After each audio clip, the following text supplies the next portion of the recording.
बुरा मत माना करो, मेरी माँ का वो मतलब नहीं था।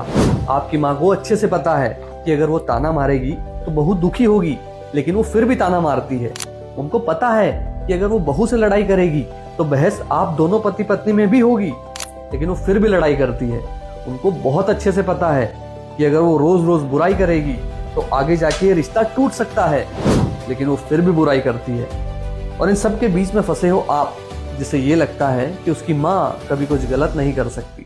इस बात को याद रखिए कि इस उम्र में लोग गलती नहीं करते, वो फैसला लेते हैं। आपकी माँ ने ये फैसला लिया है कि वो बहू पे पूरे घर की जिम्मेदारी थोपेंगे, उसका हाथ नहीं बटाएंगे, लेकिन बात बात पे टोकेंगे जरूर, उसे बार बार रुलाएंगे और फिर भी सारी गलती उसी की निकालेंगे। यही तो हमारे समाज का सबसे बड़ा हथियार है कि वो बड़े हैं, वो कुछ गलत नहीं कर सकते। इसलिए तुम बुरा मत माना करो,